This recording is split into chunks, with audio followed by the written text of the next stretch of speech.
जय शिवराय, जय भीम. बँड्रामध्ये हायकोर्टाच्या नियमानं काही घरं पाडण्यात आली.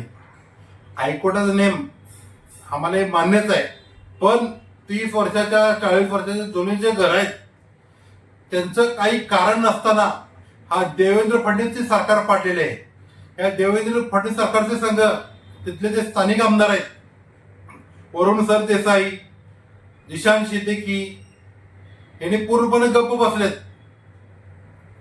कारण की सगळं ज्यावेळी ही बिल्डरचं लॉबी होत्या तेव्हा सगळं भेळ मिसळ करून हे सगळे गरीबावर अन्याय करतात. फडणवीसची सरकार या महाराष्ट्रामध्ये विकासाचा मुद्दा सोडून फक्त घरं पाडायचं हा प्रयत्न चालू आहे. अहो, आज उन्हामध्ये माणसाला बाहेर फिरता येत नाही, असल्या उन्हामध्ये त्या गरिबांची घर पाडलेत. आणि महाराष्ट्रामध्ये भाजपचे मोठे मोठे नेत्यांची जागा अनेक ठिकाणी कब्जा केलेले आहेत. मुंबईमध्ये वेगळ्या वेगळ्या ठिकाणी कब्जा केलेले आहेत. त्यांची का त्यांच्या घरावर बुलडोजर लागत नाही, त्यांच्या जागावर का बुलडोजर लागत नाही, गरीबाच्या घरावर का लागतोय?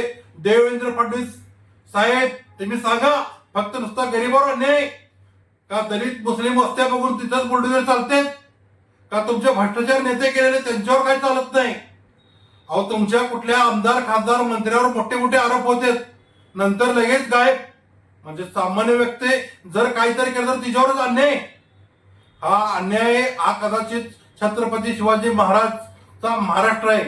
इथं जसं करताय तसं तुम्हाला फेडायला लागणार आहे. तुमचे दिवस वरून आलेत. आता सामान्य जनता जागलेली आहे. कॉक्रोच म्हणून तुम्हाला लवकरच कापायला येईल, तुम्हाला मलेरिया करतील, तुम्हाला ऍडमिट होऊन त्या राजकारणामधून संन्यास व्हायला लागेल. देवेंद्र फडणवीस साहेब, गरीबावर अन्याय करू नका. ज्या ज्या गरीबांचे घर पाडले त्यांना तत्काळमध्ये ज्या नियमाचे आहेत त्यांना तत्काळमध्ये त्यांच्या दुरुस्ती करून द्या, पुनर्वसन त्यांचं करून द्या.